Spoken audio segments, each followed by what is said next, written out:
Hello, Marengo Mike here, bringing you another best of COS Indiana Live broadcast.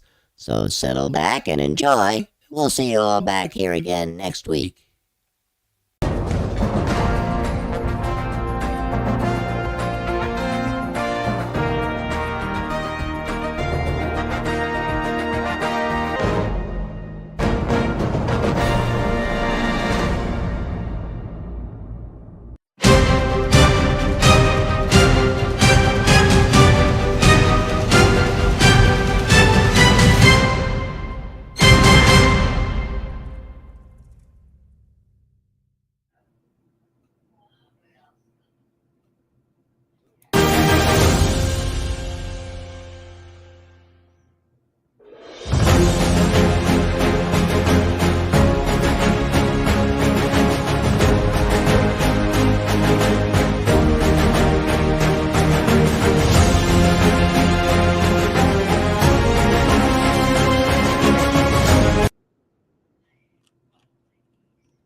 I get discouraged for sure, and I will quit fighting at some point. And that point is when the first shovel of dirt hits the top of my box 6 feet down.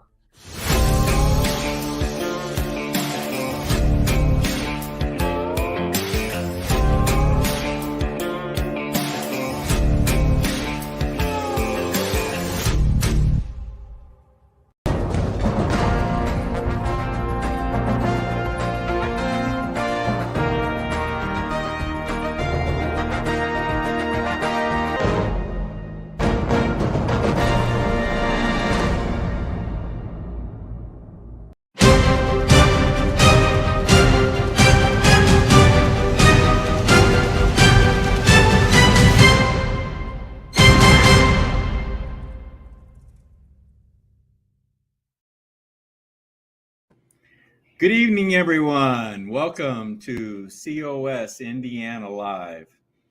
Hope everyone's doing okay this evening. Hope everyone had a great Mother's Day yesterday. I know we certainly did.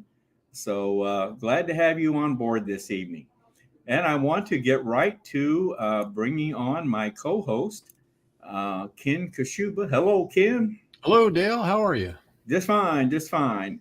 Oh, I see you've designated yourself as the host, I guess, here. Okay, well. You forgot to change that. We got to change that back, don't we? That's okay. Well, very quickly tonight, now, what we're going to be doing, we're kind of changing our format here on our broadcast. I hope you all are enjoying it. And please, if you have any comments or any observations about our format, please submit those to us because, like I said, we're trying to change things up a little bit, trying to make it a little more interesting and move along as much as possible. We're sticking with the theme, though, of activism and what activism can I take through Convention of States. So that's still our theme. That's still what we're trying to focus on. And we will continue doing that. Now, what we're going to do, though, is, like I said, we're shifting our focus a little bit here. We're going to kind of focus on some national events, some items and topics in the national news, and then we're going to shift focus to Indiana and what's happening in Indiana, and introduce you to some people that are from COS Indiana. So that's gonna be kind of the overall focus of our change in format tonight.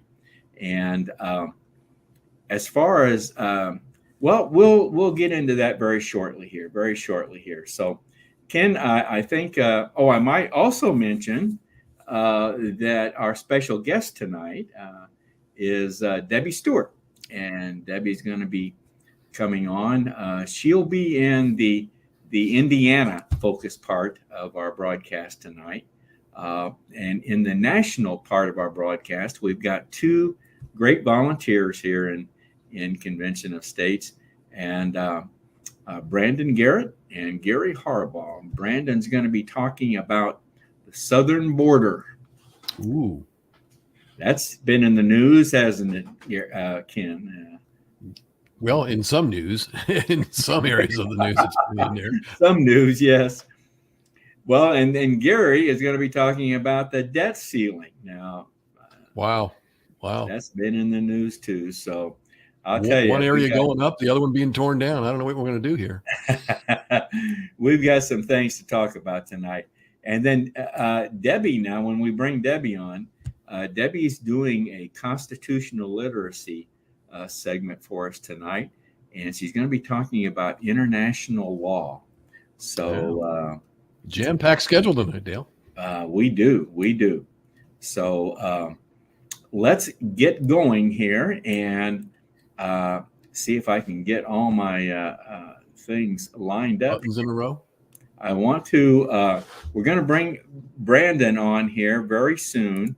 And matter of fact, I think I'm going to bring Brandon on right now. Hello, Brandon. Howdy, Dale. Hey, Brandon. Mr. Ken. Good to see you, gentlemen.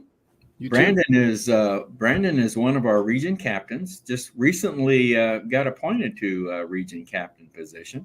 Yes, that's correct. And he's half of a husband and wife duo here in Convention Estates. His charming wife, Stacy, is our state events coordinator. So two young people coming in and taking on leadership roles in Convention Estates. We need more like this, don't we, Ken? We sure do. We sure do. Yeah. Even though our us old guys have been around a while, it is good to see the new people coming in. The young people. You old guys have been around. I'm not far behind. Oh, got a little ways to go. Brandon, you're way behind. behind. Okay. All right. Okay. I wanted to show everyone let's see if I can find it here. A little intro to our national segment, and then I want to show a specific video pertaining to Brandon's particular topic tonight, the southern border. But this is how we're going to start introducing the national segment of our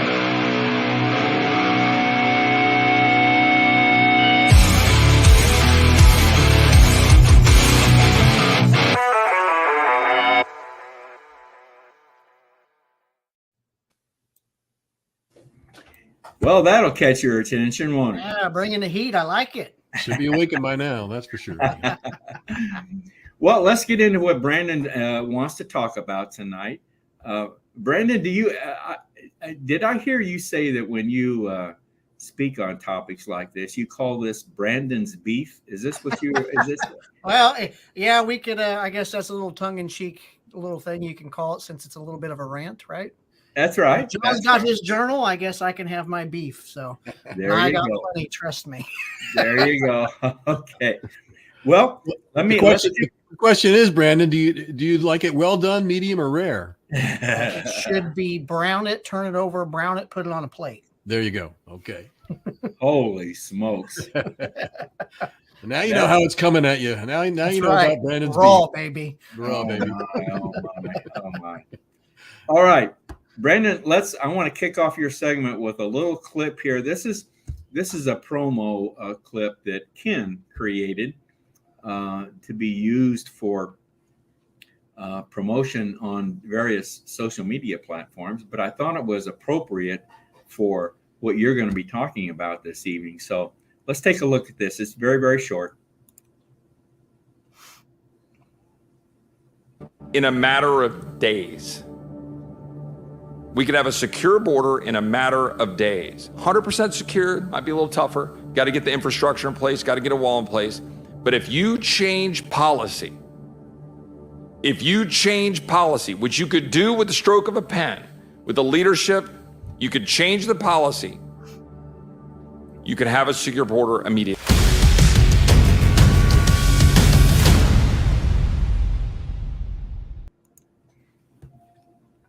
Good old Chip Roy. That's an excellent clip, isn't it? Like I You're said, bringing it. Sure is. I think that should attract some attention. So, Brandon, tell us what's on your mind. So we're going to dive into what Chip's talking about, the border, or lack thereof, perhaps I should say. As we get into that segment, though, I know we've got we're broadcast on several streaming platforms here. So no matter what platform you're on, whether it's YouTube, Facebook, or Instagram, Twitter, I don't even know where all the places. Just go ahead and smash that heart button, smash that like button, get that algorithm going for us. When you create that kind of engagement, it allows more people to see that, and obviously let you know that you like the content we're putting out. Also, if you are on any of those platforms and you're not following us, go ahead and click that follow button. And on YouTube, make sure you click the follow and the subscribe and the notification bell too. So quick poll for all of our viewers out there, because we've got people, all over the state that watch, and eventually it's going to be all over the nation from a little secret project I hear that Ken's working on. But just put in the comments in the chat, like where you're from. If you're from Indianapolis, Fort Wayne, Greenwood, South Bend, like wherever you're at, just kind of put some stuff. Okay, so we got Knox County. Okay. We've got a couple people that are saying the Indianapolis. Yep. Okay. Fort Wayne. Yep. Okay. So just keep putting that kind of stuff in the chat. And I have you guys do that, one, for the engagement, but two, last week alone, roughly 83,000 illegal aliens across the southern border. That's just the ones we know about, right? Correct. That's the single highest week in history. That's about 12,000 per day. The reason I wanted you guys to put where you're from, Jeffersonville, Vincennes, Logansport. Okay, great. So I wanted to put that in context, and here's how we're going to do it. Okay, because you're going to see a meme going around on social media if you're on a platform that says, hey, that's enough people to fill Cowboy Stadium. Not all of us understand how big Cowboy Stadium is and that it holds that many people. Like, you just can't quite fathom it. So for context, that is the equivalent of the population of the smallest 170 towns in Indiana combined. Okay. Wow. And that is actually more than every single city in the state of Indiana except for 6. Indianapolis, Fort Wayne, Evansville, Fishers, South Bend, Carmel. If you don't live in one of those cities, there is more illegal immigrants that just crossed the border last week than in your city. Just last week. Just last week. That's amazing. That is crazy. Hey, we got someone from Illinois, next to Illinois, Perrysville. Cool. Getting close to the border there. So that's a lot. Okay. Like, that's a lot. And here's the problem with that. When we start looking at this systemically and what that actually means, before we get off into the weeds about some other stuff, because it's a topic we could go really deep on, right? Okay. The immigration system itself, the court system, currently stands at the end of last year, roughly with a backlog of 2.1 million cases waiting to be heard. So through the first quarter of this year, and I researched all of this just as recently as today, these illegal aliens are being given court dates that are 2, 3, 5, 7 years out. I saw reports of court dates as far out as 2032 and 2035. Really? I saw some at 2027. Yes. But I didn't. And that's before the 3 million that's crossed at the end of all of 2022 plus this year. I mean, right. We've got people pouring across the border. The CBP's own data says that through August of last year, August actually represented the 18th consecutive month. 18th. So we're talking a year and a half straight of encounters exceeding 150,000. And it has not slowed down. It has not slowed down. So, if you are at all passionate about protecting the integrity of the United States, we have to talk about the border, because there is a cost to this. Okay. At the beginning of the year, just the net cost of illegal immigration to us, the United States, collectively is roughly $150 billion. Not exactly a small chunk of change, especially when we can't get several billion. I think I seen a report that roughly $10 billion could be used to fund armed security at every single school in the United States. Really? Yeah. I wonder how much have we given to Ukraine? We are about $110 billion in. 120, somewhere around in there. We're closing in on the same amount almost, aren't we? Yeah. So when you extrapolate that out, you're looking at each kind of illegal alien or subsequent unborn child costs the U.S. taxpayer about $8,700 annually across all of us. That's roughly what it is per illegal alien, but that only represents 17% of the actual cost and strain they put on the system. So you're talking roughly $50,000 to $52,000 of systemic strain, financial strain on our economy per illegal alien. And about 60% of those that come over, obviously they all end up, the vast majority end up working kind of in the underground economy. They're avoiding paying income tax because they're not here legally. And based on all the social programs we have, and oftentimes they're getting money from the government through tax credit programs. Right. Like, and this is to Ken's point, like this is stuff that you're not hearing about on the news. That's why the big focus of Brandon's Beef this week is just giving you the facts, giving you the data so you can understand, like, hey, like if I come on and do anybody that knows me, like I keep it real, I keep it raw, I keep it relevant all the time. Like I'm not going to sugarcoat anything with you guys. Just the facts, ma'am. Just the facts. Right. That used to be a thing in the media. It's not so much anymore. Right. So when we look at, let's look beyond the cost. I know there's another hot button topic, right? Fentanyl. We can't talk about the war without talking about fentanyl. Last year, the DEA seized enough fentanyl. The numbers will blow your mind. Okay, more than 50 million fentanyl-laced pills were seized. Just seized. That's what we took possession of, not what crossed, what seized. Right. And over 14,000 pounds of fentanyl powder. That is enough to kill 330, literally every single American, about 330 million Americans in the country. That is enough to kill 330 million Americans, every single one of us, and have enough fentanyl left over to kill about another 20. And that's just last year alone. Just last year alone. And if you think it does, so if you think it's not affecting us, it is. Just because we're not a border state, like fentanyl is pouring across the border. And I've been keeping my ear to that through different resources I have in the business world and just personal contacts. A lot of that, like I said, real raw relevant. Here we go. A lot of that is obviously all coming from the Mexican drug cartels, but the cartels are getting the necessary ingredients to make the fentanyl shipped from China. Yep. China is the CCP is literally shipping the components to the Mexican cartels, knowing that the cartels are going to send it here. We are in an indirect cold drug war with China because our border is wide open.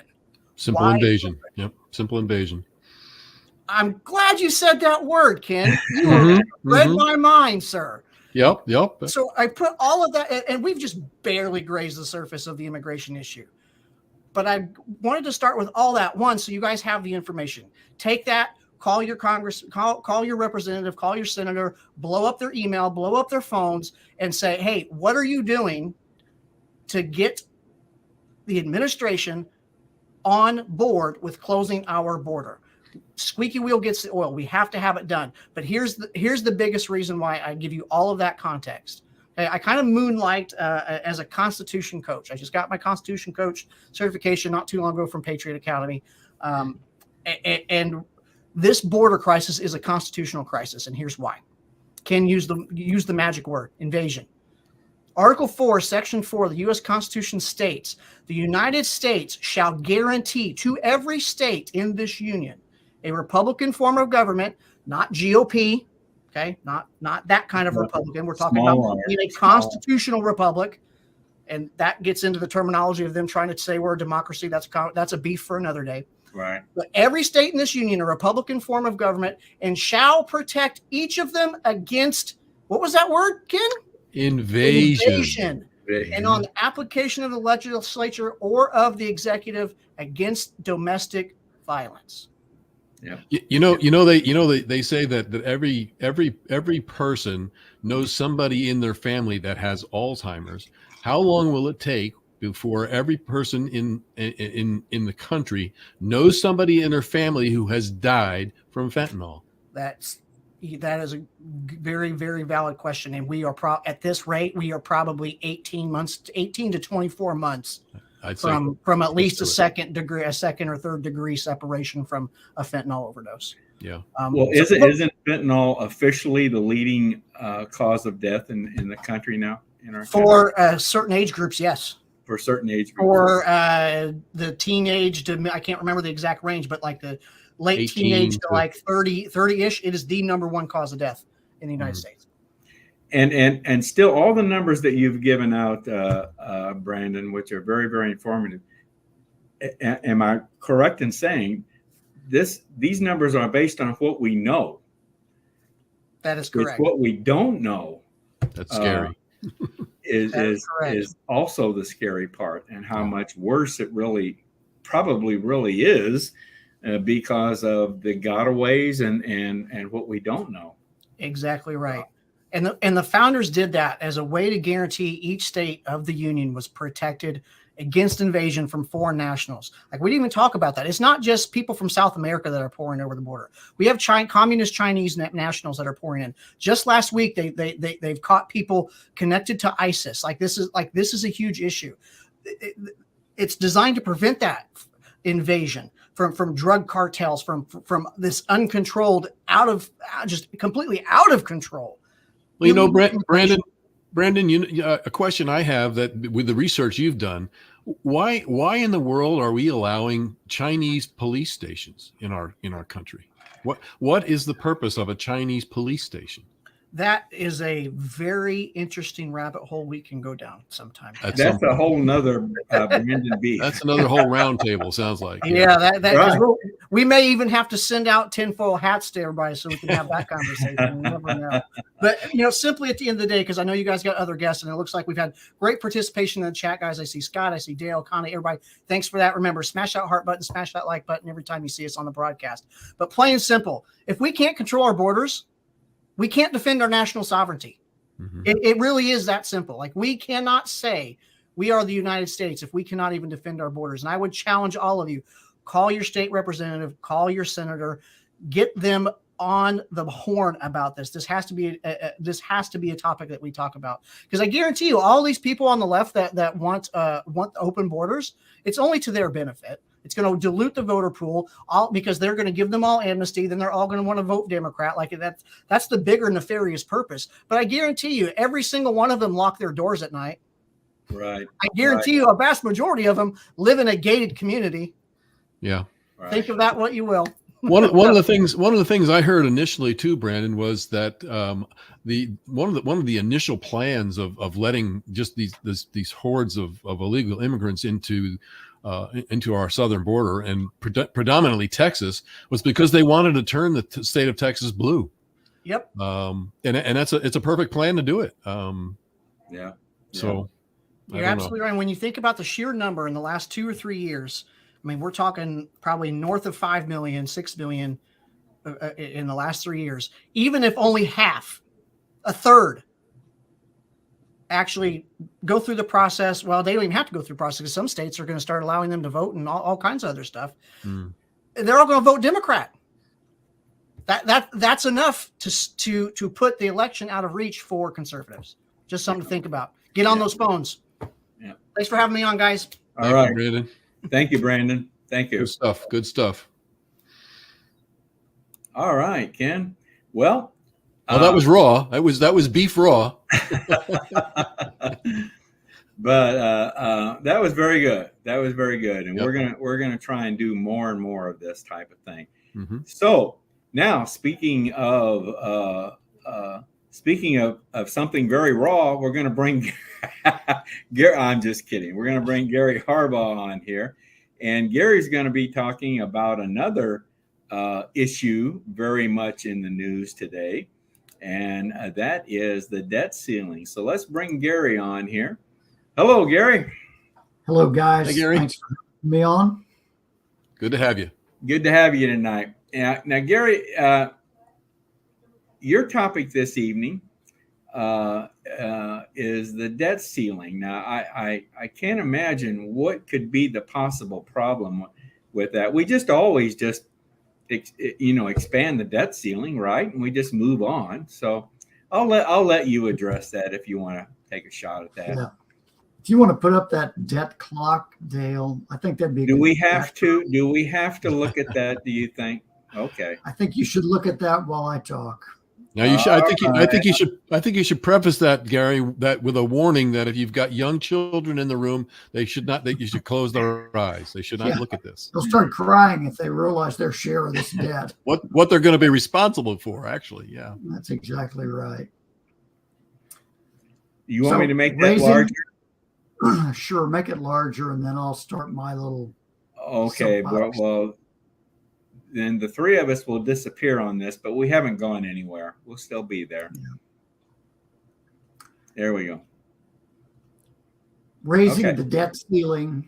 Raising the debt ceiling is a game. The game is kick the can. Not to be confused with the children's game of the same name. The object of this game is to kick the debt ceiling can as far down the road as possible. It's been played about 90 times in about 100 years. The red team wants to kick the can to the right side of the road. That may mean a little less spending or maybe more defense spending.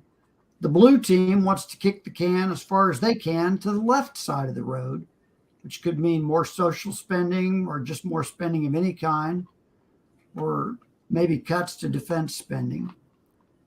Whichever team has more leverage will determine whether the can is kicked more to the left or more to the right. If the two teams cannot reach an agreement, then we can have the spectacle of a so-called government shutdown, which doesn't really shut down the government. Then both teams enlist their friends in the media to blame the other team.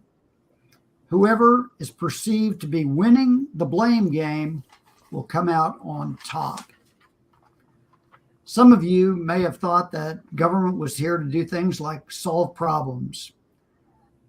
The main purpose of government now is to keep the game going. That is, keep the government going by kicking the financial problems that we have further into the future. For them, that is, the people in power, as long as the game keeps going, they win. If the situation ever blows up, and it eventually will, we just don't know when, that will be bad for the people in power at that time. However, they will use their friends in the media to blame anyone and everyone else for the blow up. You may be wondering, how do we, the sane people, stop this game? Convention of States has a solution, and it's not to limit the debt, because we have about 100 years of proof that that won't work. One of the subject matters for a convention of states is limits on federal spending. Right now, there is no practical limit on federal spending because the United States has enormous borrowing power. And while that is beginning to be restrained, the Federal Reserve Bank simply creates all the new money needed that cannot be borrowed, and thus the spending goes on unchecked. If we, the people, can agree through a convention of states to limit federal spending and begin to pay down the national debt, then perhaps we can prevent the blow up that I mentioned earlier. If not, it will happen, and it's likely to become far more financially painful than we likely realize, because it will probably entail the US dollar losing its status as the world's reserve currency. And that really needs to be a topic for a future soapbox. Well put, Gary. Well put. Yeah. I think the our obviously COS and that segment that one of the three tiers that we are looking to have when we get our convention called, is probably the strongest one we have to really enforce. The border, I think, on the other hand, is one of those that I just feel, especially after listening to Brandon, I don't know we have the direct answer. We have a comment that I wanted to put up based on that, because the question was asked. Let me see if I can find it here. The comments are scrolling along. So John Graves basically had said this. He had said, "How can we force the hand of our national legislatures to impeach those who are responsible for the border crisis?" Like I said, I think we have a much better handle going in and getting a financial limit put down, but impeaching these rascals, I don't know. Does anybody have any thoughts on that? I don't see how we get that done. Yeah, a convention of states can put limits on spending. As far as closing the border, and that would be a constitutional limit. As far as closing the border, I think that really depends on elections, because somehow we have to elect people that are willing to toe the line. And we're not doing it. And at least the people that are in Congress now, the people who fund their campaigns, I think they kind of like this illegal immigration. It's pushing wages down for especially the working class people. And it's bad for America, but it's sometimes good for their donors or, their supporters.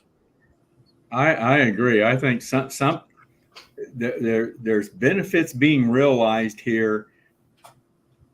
Otherwise, something would be done on this, on these kind of things. I think both the border issues, the immigration issues, and the debt ceiling and the debt, they all fall within that government overreach. Part of our resolution that we want to address. And I think I think it doesn't make any difference which party's in control, which party's in has the administration, or it doesn't seem to make any difference. So I think Gary's right. There's benefits being realized that we may not see and understand, but somebody's benefiting from all this. Somebody or some bodies, and we just don't see it. Yeah, or something would be done about this. No, I know the term limits will certainly help too, but that's going to take some time. And I think at this point, the you're saying somebody. I think it's a group of elitists that basically have been in control for many years. Yeah. Yeah.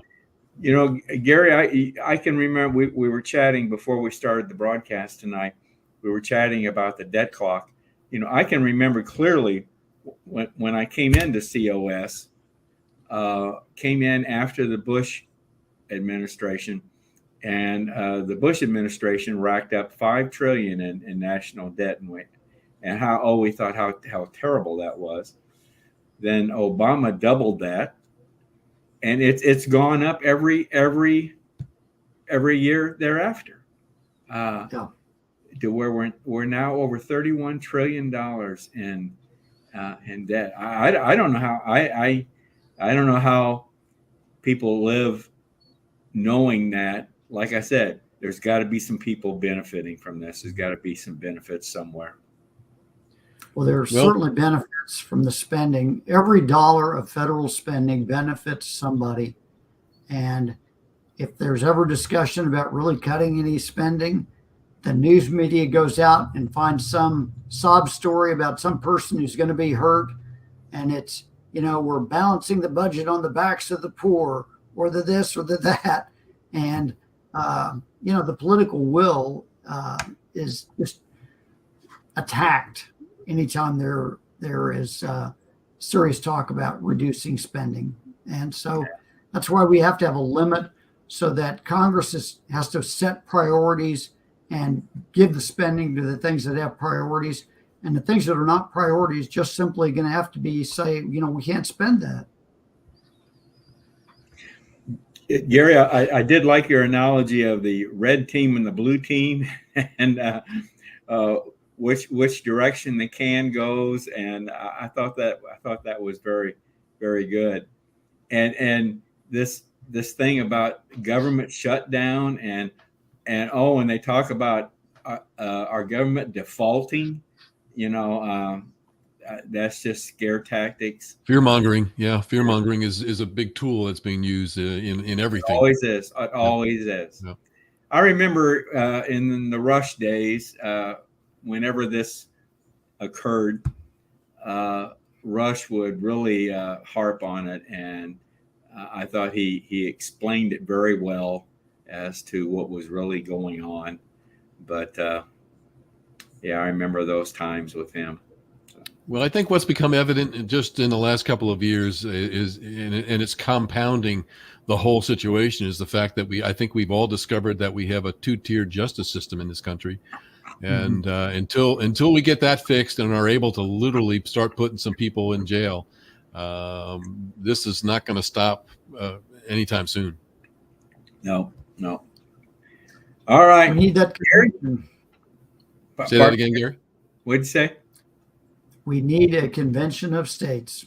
We do. There you go. That's No question. perfect way to wrap it up, Gary. Thank you very much.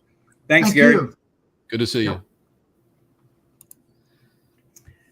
Boy, those are been two great segments, huh, Ken? There's a lot of topics and a lot of time wrapped up in all that we've been talking about, Dale. We're just scratching the surface. Yeah. Well, now we're going to bring on the really hard stuff here. I mean, this is the lady that's going to. This is the teacher, right? Okay, Ken, you got to be on your best behavior. Be on my best behavior. I don't want to sit in the corner or have to write. I will not. I will participate in class 100,000 times on the chalkboard. Okay. All right. Speaking of chalkboards, let's. Good segue, huh? Let's good segue. Let's bring Debbie in here.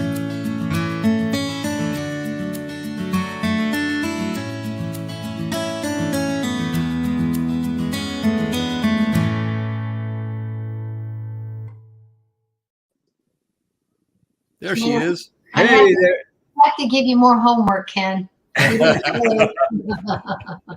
Give him more homework, Debbie. Pile it on, Debbie. Pile it on. Additional assignment for Ken because you're special. There you go. Yeah. Good to see you. Yeah, good to see you guys too. Good segments tonight. Very good. They have been good, haven't they? Yeah. And this one will, I'm sure, be just as good, if not better, huh? Oh, well, of course. Of course. Well, like they said, we saved the best for last, right? Right, Debbie? Yeah, that's what I was thinking. Yeah. Well, Debbie, you said you wanted to talk about international law tonight, right? Yeah, I really do. And we did this. We talked about this a year and a half ago, maybe, on this show. Did a little teaching, but I feel like international law has. We have all of our domestic laws here in our country, and we follow those laws. And if we do, we get rewarded, and we get to run around free. If we choose to disobey the laws, we can get in some trouble and get some tickets or land ourselves in jail or whatever it may be. But international law are those laws between nations and between countries, or like the United Nations has international law for lots of different countries. And because we're becoming more and more global, I think it would be really good if we become more and more aware of how international law works and what's going on with treaties, and not just what's in the treaty, but what's the current push for treaties, and what are they really trying to do with all these treaties? And it's kind of like, I would compare it to our Congress in Washington, D.C. They'll pass a law and they'll call it the Fair Act, the Fair Labor Act. And then when you read it, it's absolutely the opposite of what the title says. So it's very interesting. So some of these world treaties and this international law that we're going to talk about doesn't actually accomplish the things that you think it's supposed to accomplish. So you really have to read between the lines to figure out what it is they're doing, and what is the motivation behind the treaty too. To kind of read between the lines. So that's international law. We're dealing with a lot of global things now. You know, our country is involved in so many different global things that international law has become more and more important. There is an International Court of Justice.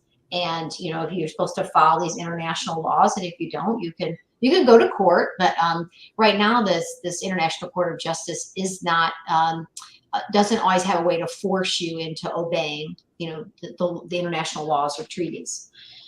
So that's kind of a little bit about international law and why I think it's so important. I really feel like people need to seek out and learn a little bit more about how global governance and international law works, and how we can be involved at the state and local level with that. And we'll talk about some ideas at the end too. I'll kind of throw those in there at the end.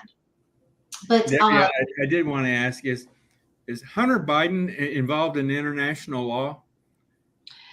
I'm just right. I don't get me started on that, because another whole rabbit hole there. What day goes by where we don't hear something about Hunter Biden? I mean, he's the most popular president's son ever in the world because of so much corruption we keep hearing about, but nothing ever happens. So, but that's not that he has nothing to do with international law here, is what you're saying. Okay. Right. He doesn't, but he's probably wanted in other countries for doing things wrong too. So who knows? I don't know. I'm not going to say anything. Okay. All right. But so let's talk a little bit about why is international law, how can it be a threat to self-governance? Well, in the past, we had international laws or treaties, a lot of times treaties, right, where we would come into agreement with countries, and it would be over things like, oh, okay, at the end of the war, how are we going to do, you know, we're going to work out peace deals, right? Or we're going to work out trade deals. And so it was like how one country would treat another country in certain situations. And then we had our own domestic laws here. But the difference is now the United Nations human rights treaties that they're pushing in the last like 30 years, many of those treaties are trying to change our own domestic laws. So they're not really dealing with how we're treating it. They have nothing to do with how we treat other countries. They're telling us how to parent our kids, what to do with our health, how we're supposed to treat women and men and things like that. So they're trying to change our domestic policies at the state level and at the federal level. A lot of it happens at the state level. So they're tinkering in what we do here. And if they can enforce these treaties and these laws in our nation, they literally can change us from the inside out and implement the things they want to do because they've superseded our constitutional laws. Mm-hmm. Well, how does that work? Well, if you go to the 6th article of the Constitution, Section 2, there's something called the Supremacy Clause. And the Supremacy Clause says that the Constitution and other laws in our nation and treaties are the supreme law of the land. See, most nations might sign on to a treaty, and if they sign on a treaty, it's no big deal. They have to kind of have an intent, but then they actually have to go pass a law that says they're actually going to follow the treaty. So signing on to the treaty to them is really not a big deal, okay? Or becoming a party to the treaty. So there's two things you have to do when there's a treaty. You sign on, you become a signatory, which means, I kind of intend to follow this, but I'm not there yet. But then you become a party when you ratify it. And when you're, like for us in the United States, our Senate, we have to get a 2/3 vote to ratify that treaty. So there's a lot of treaties out there that we've signed, but we haven't ratified them. So we don't have to follow them, right? But we know they're out there. So that's kind of how that works. So what is the threat to self-governance? Now, they want to change our domestic policies. We have things like the UN Convention on the Rights of the Child, things like that, where our sovereignty and our laws are being pushed aside so they can bring in their global laws and run the world. That's basically, if I had to sum it all up, that's how it's happening. Yeah. So it is a big threat to us. If our Congress were somehow to ratify some of these treaties, we still have a backup here at the state and local level. We'll talk about that kind of as our last point. All right. So let's go to the next point, I think was treaties, right? We'll talk a little bit more detail about those. Right. So one of the treaties is like the UN Convention on the Rights of the Child. And that's a thing that talks about how you're supposed to parent your children. And so they want to implement that worldwide. It's from the United Nations. 193, I think, countries have signed on to it. The only two who haven't is us and Somalia. And so Really? we're the only ones holding out on this treaty where we've signed it, but we haven't ratified it. And so that would allow the government to step in, the global government, to tell you how you should parent your children, what your children were allowed to have and not have. They could step in and help you with your discipline, things like that. That's kind of where the global government is trying to go right now. And a lot of countries are already doing this. I won't get into the details of that. There's other ones, like there's one called the Elimination of All Forms of Discrimination Against Women, CEDAW treaty. And that is interesting. They say it's for equity for women, but they literally want to disarm any country that they're saying that in order for families to be equitable husband and wives, they want to change the role of the husband, change the role of the wife. You just have to watch television for an hour each night, a sitcom, to see what that going on. Right. But part of the treaty, it talks about, if you read the fine print, oh, well, we have to disarm you, nuclear disarmament, you shouldn't have weapons, all of that, because women have to have a better place. So what disarming people has to do, what that has to do with women, I have no idea. But that's one of those things, again, where this is the name of the treaty, but when you get down to the fine print, that has nothing to do. That's their agenda they're trying to push. Does the World Health Organization, now you did a piece on that not too long ago. Yeah. Is that part of this too? I mean, it's a great segue, Dale. That was next right there, and then my next. Oh, really? Thank you. Yeah, because so what's happening with these governing bodies is not only are they becoming more powerful, and they're trying to become more powerful, but since they are the governing body, they're saying they're going to become more powerful. So they're the board that says we're the people to go to. And they keep saying we need more power, and people need to not just kind of go along, but it needs to be enforced, what we're saying. So by the minute, they're actually, the international health regulations, which comes out of the World Health Organization, they are asking countries to kind of help them do amendments for this whole international health regulations. And I went and I actually looked at the document, the original document. You can find it out on who.int. But it says some of the words that they are scribbling out of there, where they had words like non-binding, or to the extent possible, or you should do something. They're replacing non-binding with binding, or they're taking it out. They're taking out to the extent possible. So like, you just have to do it. And you can see the lines crossing out the words in the document. They take out the word you should do something, and they're saying you shall do it. So by the minute, I mean, every month this body keeps meeting, they just become more and more powerful, and they're the ones giving themselves the power. It's very interesting. Mm-hmm. Nobody can seem to be able to give them pushback right now. So yeah, there's just stuff like that going on. So right now with the World Health Organization, the big thing they're working on now is they're amending the international health regulations. And then the second thing is that they are coming up with what they call a new pandemic policy. It started out to be called a pandemic treaty, but they know that the United States has to ratify a treaty. So they're changing the name to a pandemic accord. So they're saying they can bypass our Senate and still, we can still ratify it without the Senate. Oh. And so while they're doing that, though, this whole thing is they're saying that basically the World Health Organization has the full right, and actually the Director General, his name is Tedros, he can declare anything he wants, a pandemic or an emergency, a worldwide emergency. It can be climate change. It could be it got too hot, it got too cold, an iceberg melted, whatever it is. He can call the shot. And then when he does that, then all the policies that go with the World Health Organization and this pandemic treaty are going to be implemented worldwide. Now, the question is, that takes away our sovereignty, right? That's very unconstitutional for us. So now what can we do about that, right? Well, we can take a look at our state and local governments, and we can push back at that level. South Carolina is a great example. They came up with a law. They're working on passing a law right now that says the World Health Organization is null and void in our state and any of their policies. We know that we locally can, we can go. I want to encourage everybody, go talk to your governor, your representative, your senator, your mayor. the people around you and say, hey, do not go along with this World Health Organization. Do not go along with this pandemic treaty or accord that they're trying to pass, because they're to the point where they're saying that they can tell you what medicine you need to take and what you can't, when you need to get vaccinated, when you cannot. And this is a quote by, his name is David Spangler. He's one of the leaders of the UN. And he said, no one will enter the New World Order unless he or she will make a pledge to worship Lucifer. No one will enter the New Age unless he will take a Luciferian initiation.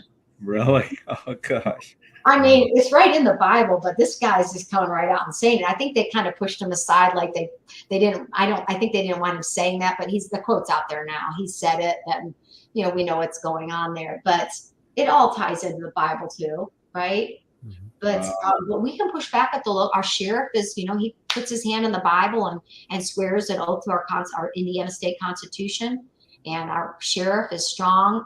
He'll push back on principles that are unconstitutional. But again, if we, the people, don't get off the couch, we don't get out there and talk to our people, demand to have a meeting with your senator and your representative, and go talk to your governor and your mayor and people that are in authority, and let them know, hey, I know what's going on, and I'm going to expect you to push back on this. Well, Debbie, that brings up a good point, and I want to bring in a comment from, we have lots of comments tonight. It's hard to keep up with it, really, but I want to bring in a comment from a viewer that is talking about a little bit, and I think everybody feels the frustration of what do we do? What we need to do? We need to act. We need to act now. We need to do something. What can we do? All that falls into the program that we're talking about. But let me bring up this comment because I think it leads to a discussion about what can we do and where do we get started and so on. Our friend here, Jill, says that she's talking about podcasts and shows that really don't do anything but than inform, and she's talking about informing being good, but right. She's saying that obviously we need to be proactive, and she's wanting the people in our country to actually take a stand, and she's seeing the urgency in that. And it's kind of two-pronged. I mean, obviously it is good to inform, because I think one of the battles we're fighting at this point is a very large base of uninformed people in our country. So educating and informing people is part of our job, because the media has been squashing information for so long that we have, I'm going to use Brandon's raw approach tonight. We have a bunch of sheep that are in this country that are following the direction of this path that's taking us into communism.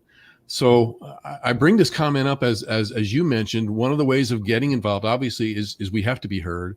It is important to get active and to let act on our legislators, get them to know that we're on to this, and we expect them to do things.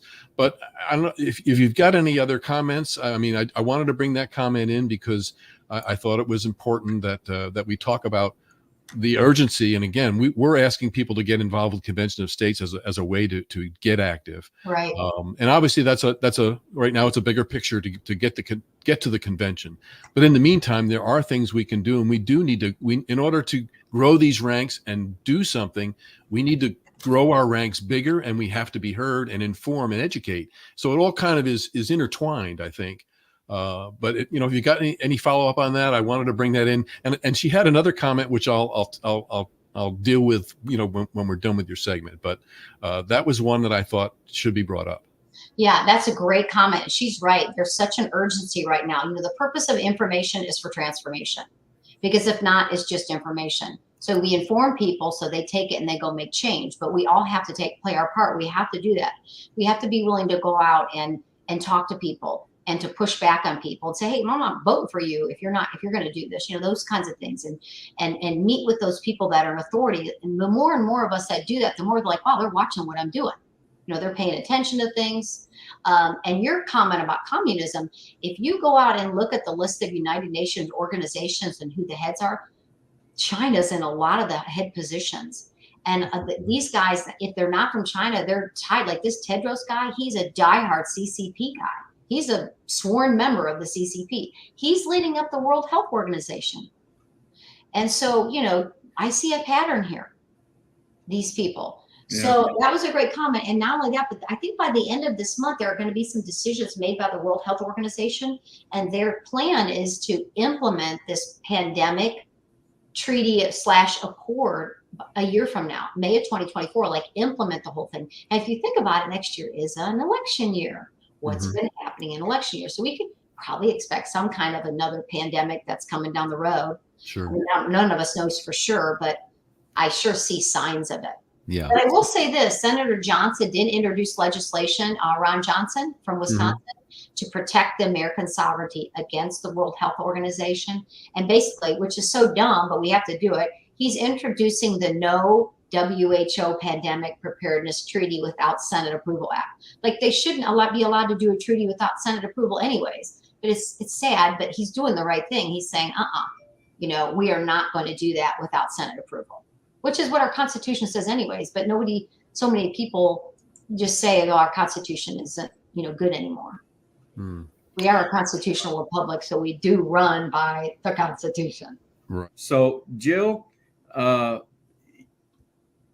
these phone calls, these communications, these telling our representatives, they are important. And but like Ken said, numbers, I think, is what really catches the attention. And that's where we here in Indiana, we've got 67,000 supporters of Convention of States just here in Indiana, close to 5.5 million across the country. So if we could get a quarter of them to show up at the State House, we'd make a huge difference. So we can make a big difference. Yeah. That's right. I mean, I think we should do everything that we possibly can to avoid any type of violence.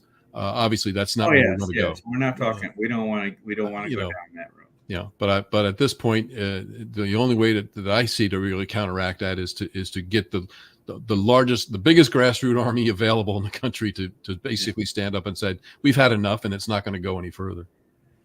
Well, guys, time is getting away from us. We need to wrap things up. Debbie, have you got anything else you wanted to close on or anything? No, I think that was perfect. Just, what we need to get out there and do it. And just, the liberal tends to, the left tends to do that, get rallied up about things. I think they probably get paid some money here and there to do it.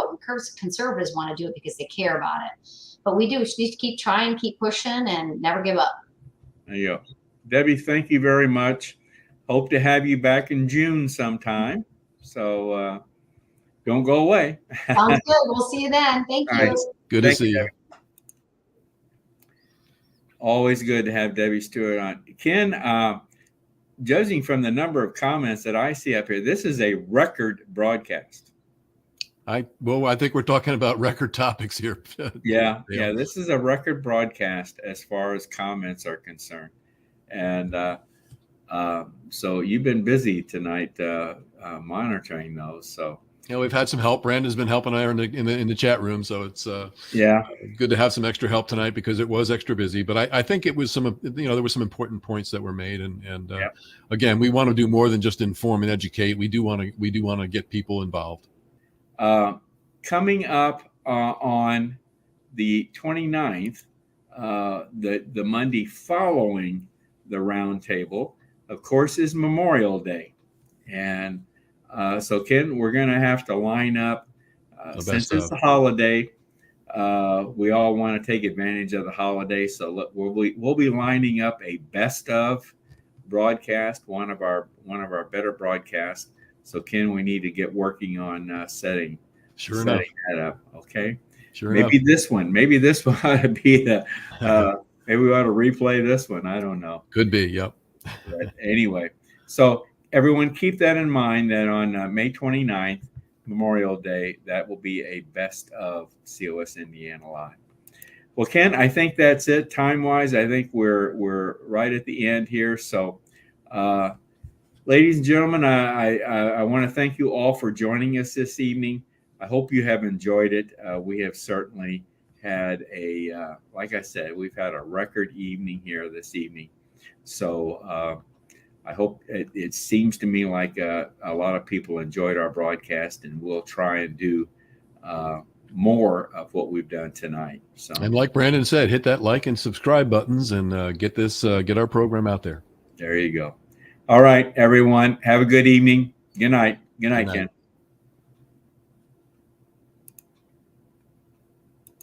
Strength in numbers, Dale. There's strength in numbers. Yes, sir. Yes, sir. Anything else, Ken? That's it. Okay, I think that's a wrap. And Great. everyone, have a good night. And we'll see you next Monday at the same time, 7 p.m. Eastern. Good night, Good night, everyone. everybody.